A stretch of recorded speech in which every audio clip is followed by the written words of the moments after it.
जादुई बर्तन की नदी। भारतीय लोक कथाओं और कहानी संसार में जादुई वस्तुएं और चमत्कारी घटनाओं का अद्भुत स्थान है। एक ऐसी ही कहानी जादुई बर्तन की नदी पर आधारित है, जो एक गांव के आसपास बहने वाली नदी से जुड़ी हुई है। इस कहानी में एक साधारण लड़की की साहसिक यात्रा, नदी की जादुई ताकत और एक अद्भुत मोड़ की कहानी है। अगर आप अपनी माँ से प्यार करते हो और उनको हमेशा खुश देखना चाहते हो तो चैनल को सब्सक्राइब करो, लाइक करो, जय माता दी कमेंट करो। बहुत ही जल्द आपको खुशखबरी मिलेगी। प्लीज वीडियो को लास्ट तक जरूर देखें। अब आगे सुने। कहानी की शुरुआत।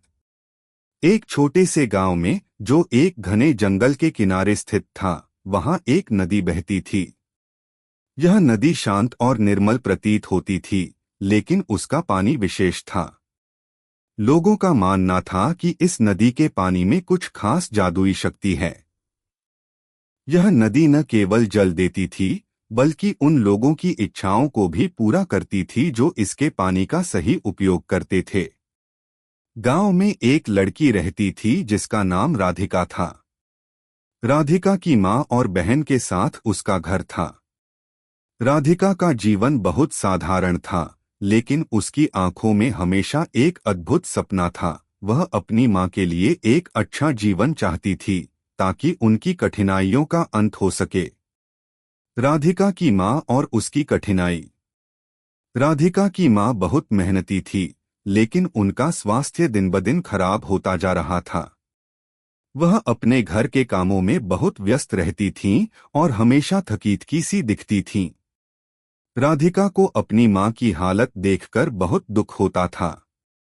एक दिन जब वह अपनी माँ के पास बैठी थी, उसने अपनी माँ से पूछा, माँ, आप इतनी थकी हुई क्यों रहती हो?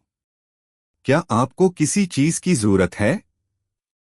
माँ ने उसकी बातों का जवाब दिया, बिल्कुल बेटा, मुझे आराम की जरूरत है, लेकिन जीवन में आराम पाने का कोई रास्ता नहीं है।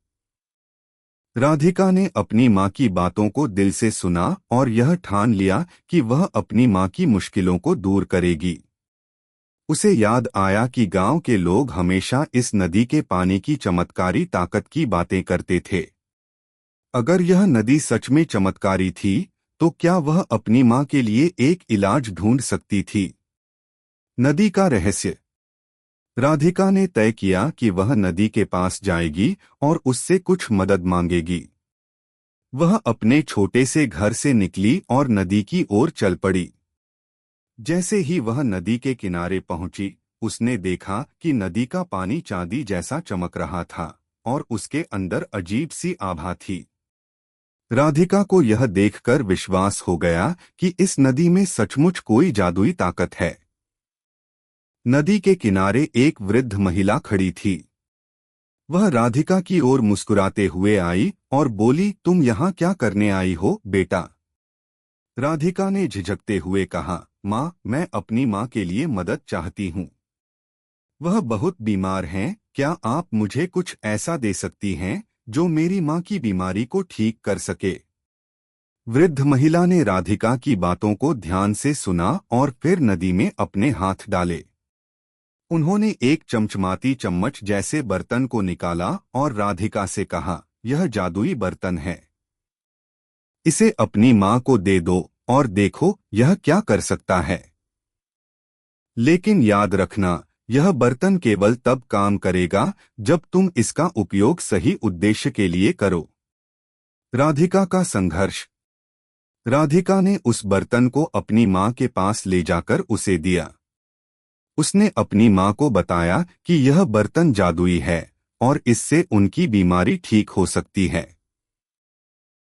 उसकी माँ पहले तो थोड़ी हैरान हुई, लेकिन फिर राधिका के विश्वास को देखकर उन्होंने वह बर्तन अपनी हाथों में लिया। राधिका की माँ ने जैसे ही बर्तन में पानी भरा, एक अजीब सी रोशनी निकली और बर्तन से एक हल्की सी आवाज आई। कुछ ही क्षणों में राधिका की माँ की तबीयत में सुधार आना शुरू हो गया।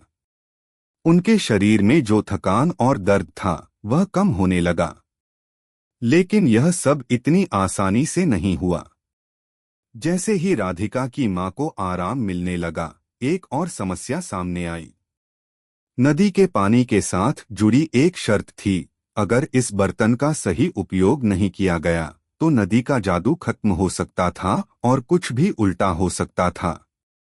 नदी का रहस्य उभरता है। राधिका को जल्दी ही एहसास हुआ कि यह जादुई बर्तन न केवल उसकी मां के लिए बल्कि गांव के लिए भी एक खतरे की घंटी बन सकता है। अगर लोग इस बर्तन का गलत उपयोग करेंगे तो यह नदी का जादू खत्म कर देगा और गांव पर बुरा असर पड़ेगा। उसने तय किया कि वह नदी के रहस्य को और गहराई से समझेगी और यह सुनिश्चित करेगी कि कोई इस बर्तन का गलत उपयोग न करे। वृद्ध महिला ने राधिका से कहा था कि केवल वह ही बर्तन का सही उपयोग कर सकती है।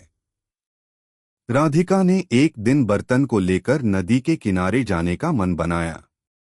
जैसे ही वह नदी तक पहुंची, वृद्ध महिला फिर से उसके सामने आई और बोली, तुमने अच्छा किया बेटा कि तुम यहाँ आई हो।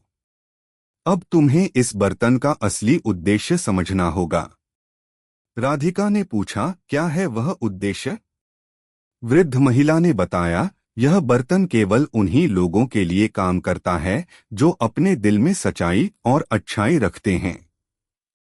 तुम जैसी समझदार लड़की इस बर्तन का सही उपयोग कर सकती हो। कहानी का मोड़। राधिका ने यह निर्णय लिया कि वह अपनी मां के इलाज के लिए इस बर्तन का उपयोग करेगी, लेकिन गांव के लोगों के लिए इसे एक चेतावनी के रूप में पेश करेगी। उसने सभी गांव वालों को बुलाकर एक सभा आयोजित की और उन्हें नदी के जादू और बर्तन के महत्व के बारे में बताया। गांव वाले चकित थे, लेकिन राधिका की बातों में सच्चाई और विश्वास था। समाप्ति। समय के साथ राधिका ने इस जादुई बर्तन का सही उपयोग करते हुए अपनी मां की बीमारी ठीक की और गांव में सुख शांति बनाई। नदी का जादू बरकरार रहा और गांव वाले समझ गए कि अच्छाई और सच्चाई ही असली ताकत है।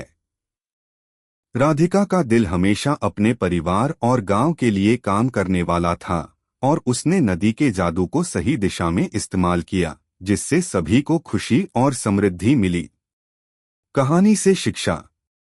इस कहानी से हमें यह शिक्षा मिलती है कि किसी भी जादुई ताकत या वस्तु का उपयोग केवल अच्छाई और सच्चाई के लिए किया जाना चाहिए।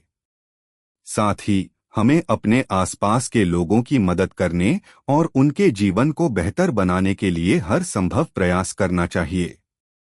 इस कहानी में राधिका की जादुई बर्तन के साथ यात्रा और संघर्ष का चित्रण किया गया है, जिसमें अच्छाई और सच्चाई की जीत होती है।